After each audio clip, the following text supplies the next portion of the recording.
las 5:41 de la tarde, continuamos en nuestro debate. Estamos analizando el legado, pues, del chavismo, de Hugo Chávez como dirigente político. Murió tal día como ayer, hace 4 años. Obtuvo unos niveles de popularidad gigantescos, de verdad. Fue un auténtico conductor de masas. Produjo también, tenía muchísimos adversarios, muchísimos enemigos, una sociedad totalmente dividida en torno a su persona. Pero bueno, yo voy a dejar una pregunta al aire a Eustoquio Contreras, que también quería pedir después a John Magdaleno su opinión. Si el chavismo no se le pasó la mano con el sector privado, si no hubiera podido haber chavismo y proyecto revolucionario con una relación un poco más, un poco menos iracunda, un poco más dúctil, un poco más flexible, más comprensiva de lo que es el funcionamiento del sector privado, y no tener alguna zona de castigo ahí donde si lo hace está bien y si no lo hace también está. Mira, 4 o 5 leyes fundamentales, decretos leyes en la primera habilitación legislativa que salió del presidente, y los hechos políticos del 11 de abril, donde la empresa privada tuvo un rol político protagónico importante, dañó la posibilidad de una relación más fluida. Ahí vinieron las expropiaciones, esto dañó mucho. Sin embargo, yo estoy en condiciones porque oí a Chávez y le vi manifestaciones decir que Chávez no era enemigo de la empresa privada. Lo que era enemigo de algunas definiciones, problema los sectores especulativos, los sectores financistas de los movimientos políticos en conspiración, fue lo que trajo a Chávez a ver con muchos erices, con mucha desconfianza. Chávez estaba consciente que la transición del capitalismo al socialismo ameritaba desmontar la estructura capitalista, pero se dio cuenta rápido que la única manera de proveer en la transición alimentos, bienes de consumo y de servicio, dado el carácter pacífico y democrático de la revolución, requería de alguna gradualidad, y es cuando empieza a encontrarse con algunos sectores privados del país. Recuerden que Chávez últimamente, en una etapa de mayor acercamiento, creó una conferencia, instaló pues, los mecanismos de diálogo con la empresa y dio sus resultados. Se acercó mucho, creó gremios, que si bien es cierto, seguía la desconfianza con los viejos liderazgos de la empresa, el empresariado organizado, creó nuevos mecanismos y aparecieron nuevos actores. Y cuando yo hablo de que Chávez tenía la capacidad de moverse dialécticamente en las coyunturas, y es porque dio virajes muy importantes, porque lo importante para mantener la estabilidad política del proyecto político es hacerse de una base solidaria con políticas públicas aceptadas. Sí, pero dio virajes, eso es una interesante reflexión. Es verdad que Chávez dio virajes, ¿dónde estaría Chávez ahorita? Si se hubiera devuelto, si hubiera introducido una modificación, o si hubiera, que es lo que yo sospecho, pues, que él le dijo a Maduro, termina la tarea no matter what. Yo no sé cómo lo ves tú, John, pero... Bueno, da pie para especulación, pero yo estoy de acuerdo contigo. Sí. Es decir, Chávez hubiera hecho un ajuste táctico, ¿no? Un poco en la dirección de lo que plantea Eustoquio, pero... Lo dijo al principio. Pero yo no creo que hubiera abandonado la estrategia. Chávez fue bastante firme respecto al diseño estratégico original que se plantea en la década de los 90. Y fue bastante consecuente con el diseño que ya se dibuja públicamente en el nuevo mapa estratégico, ese documento que surge de las reuniones de planificación estratégica que se hicieron en Fuerte Tiuna en noviembre del año 2004. Es un documento que se ha hecho público desde esa fecha. Pero a ver, fíjate, aquí hay un tema importante porque Eustoquio lo toca. Y es un tema que tiene que ver con definiciones políticas de índole estratégica y con definiciones ideológicas, con identidades ideológicas.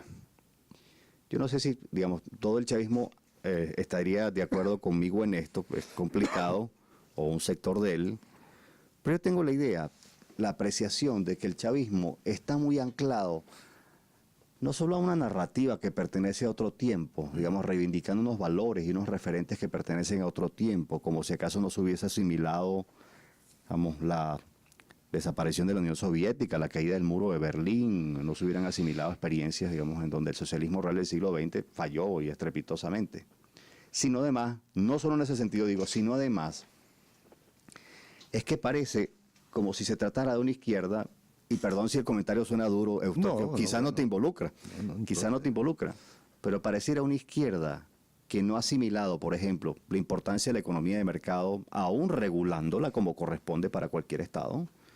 Pareciera una izquierda, por ejemplo, que se apena de la idea de que hay que estimular la inversión privada, ¿no? Y que eso no es un referente que ni remotamente se puede mencionar como parte de la narrativa. Pareciera que se trata de una izquierda en el que, por cierto, la afirmación, y esto sí se lo escuché ahorita de Eustoquio, la afirmación del carácter revolucionario ya es una partida de nacimiento que te da legitimidad, cuando resulta que el reformismo fue el que históricamente triunfó frente a los revolucionarios. Es decir, ¿quién ganó la pelea en la Tercera Internacional de Tokio? En ese debate con Kautsky, ¿quién ganó esa pelea? ¿Quién ganó esa pelea? Tokio con Bernstein, por ejemplo. ¿Quién tuvo la razón a la postre? Es decir, las grandes reformas que protegieron garantías de ley, mayor protección social de los trabajadores, ¿quiénes fueron los impulsores de eso? Los reformistas, querido amigo. ¿Y qué son los reformistas individuos de derecho? No, nacieron ¿de dónde? De la propia izquierda. Es decir, nacieron de una ruptura que se produjo en la Tercera Internacional. Es decir, los reformistas son originalmente socialdemócratas, Eustoquio, son de centroizquierda, es decir, de izquierda moderada, pero de izquierda al final del día. Entonces yo tengo la impresión de que en el chavismo se parte hoy en día de una definición que en sí mismo constituye una camisa de fuerza.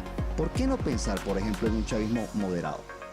¿Por qué no pensar en un chavismo que reconozca la empresa privada? ¿Por qué no pensar, por ejemplo, en un chavismo que, en lugar de partir de una lectura un poco manualesca del socialismo, en el que, velo tú, por ejemplo, en la ley de precios justos, lo ves con mucha claridad? Hay una lectura punitiva y una conducta punitiva del Estado respecto al sector privado. ¿Y de dónde viene esa conducta punitiva, fiscalizadora, típica de los estados policial militares del Cono Sur en la década de los 70, ¿no? ¿De dónde proviene? Bueno, de una lectura marxista equivocada. Es decir, no tanto del marxismo ortodoxo, sino del marxismo manualesco, en donde a usted le enseñaron, conforme a un manual, mira, chicos, es que los precios de bienes y servicios, lo voy a poner así caricaturizadamente, los precios de bienes y servicios son una función de costo de producción más plusvalía. Por plusvalía es la ganancia de la que hablaba Marx, es decir, el excedente, la ganancia adicional, la utilidad. Por tanto, como el problema es que los empresarios tienen una gran capacidad para fijar el precio, porque arbitrariamente fijan su plusvalía, su ganancia, entonces hay que ir contra ellos. Tú te lees la ley de precios justos y dices, bueno, esa parece ser la lectura dominante, la interpretación dominante que está detrás de la ley. ¿Y no será, querido amigo, que hay que pasearse por algunos otros libritos de economía, digo yo, de sociología política, sistema político? Como para concluir, por ejemplo, termino rapidito con este libro, esta referencia, Eustoquio. ¿No será que hay que pasarse por los neoclásicos que dijeron y refutaron a Marx un siglo después y lo hicieron con propiedad además? Porque Marx abre una pregunta relevante, ¿cómo se forman los precios de la economía? Bueno, los neoclásicos dijeron, no, amigo, es que resulta que el precio es una función de su escasez relativa. Su escasez relativa, hermano. Si el precio escasea más, bueno, tiene mucho más valor para la sociedad porque no se consigue, por tanto se está dispuesto a pagar más, por eso su precio es mayor. Lo estamos viendo ahorita en vivo y directo. Y resulta que los precios son mucho más baratos allí donde hay sobreoferta. ¿Por qué? Bueno, porque allí donde hay sobreoferta, el bien deja de ser imprescindible, hay mucha oferta, por tanto el precio cae. Es decir, ¿no será que hay que pasearse por algunas otras lecturitas, actualizar el debate? ¿Qué responde El tema es dialéctico, John, qué bueno que lo enfoque así, porque déjame decirte, en mi apreciación, ¿sí? El problema no es atribuible a cosas por dogmáticas.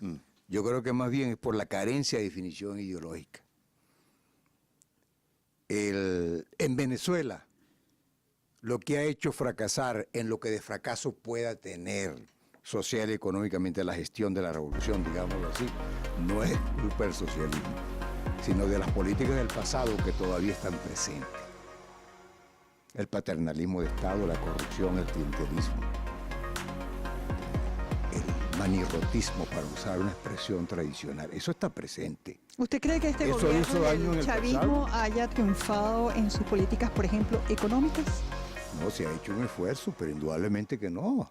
Esa es la dificultad desde el punto de vista. ¿Falta de ideología? El rentismo, la falta de una economía productiva, la economía de puerto, eso es contrario al principio de la soberanía alimentaria y no podemos estar de acuerdo con eso.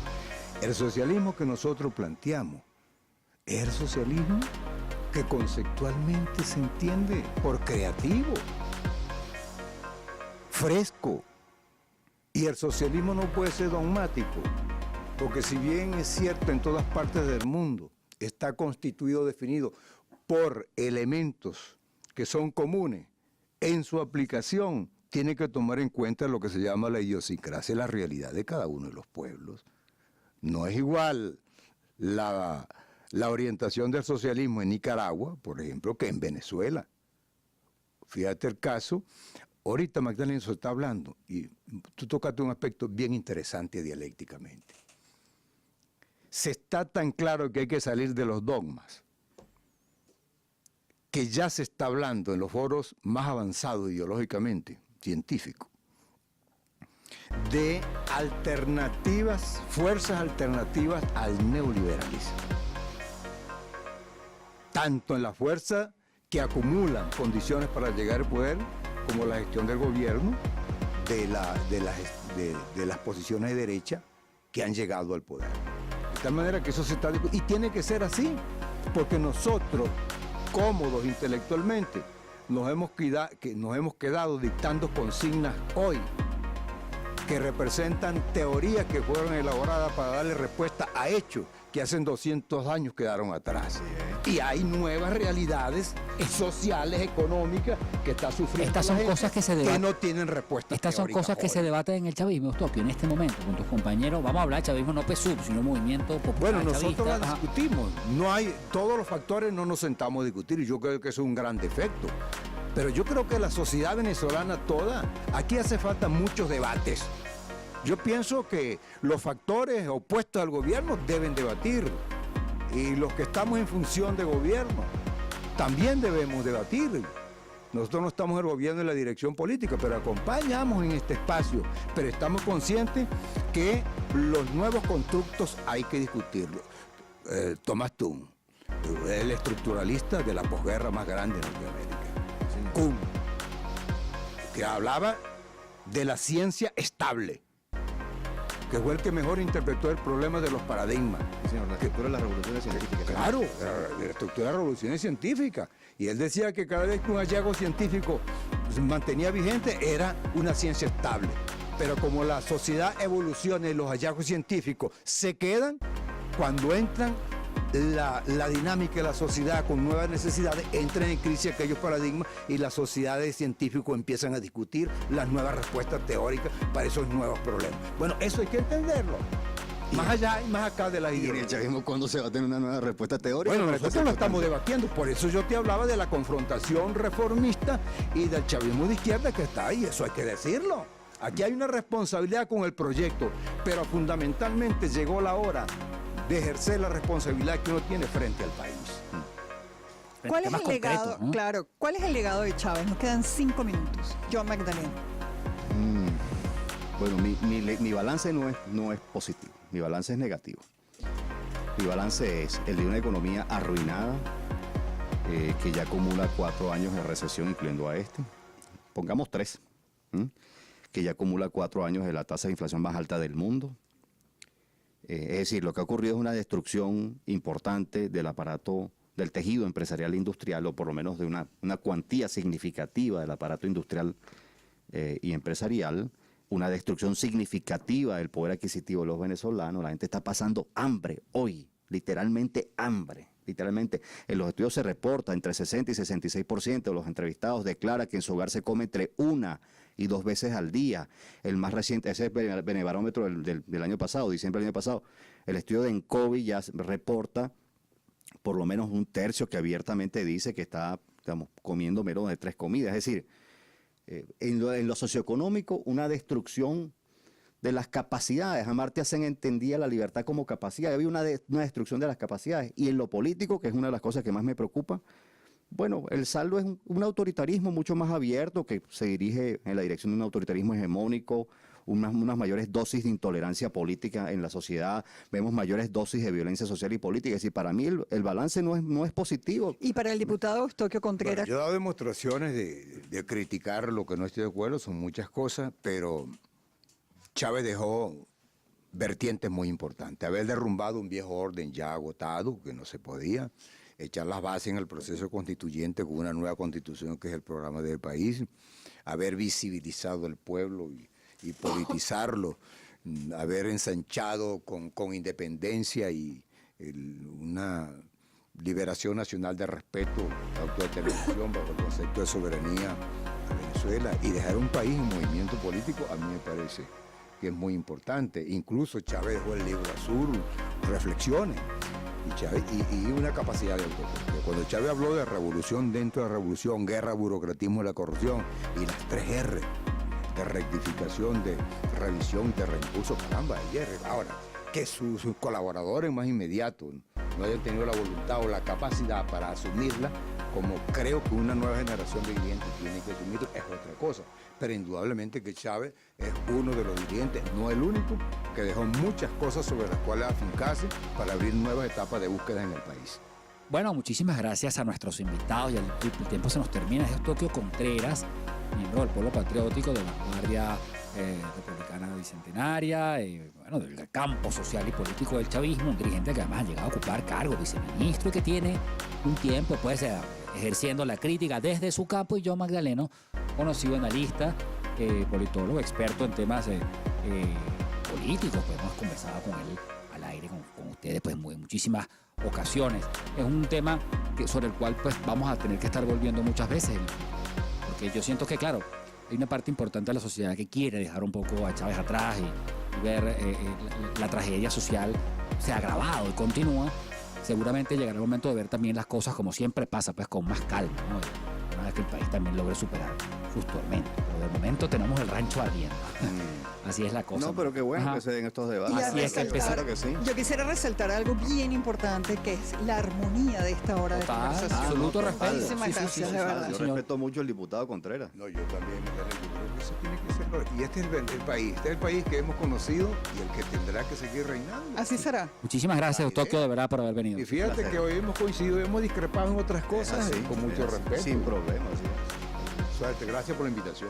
Gracias. Sí, señores, este foro lo pueden ver en unionradio.net.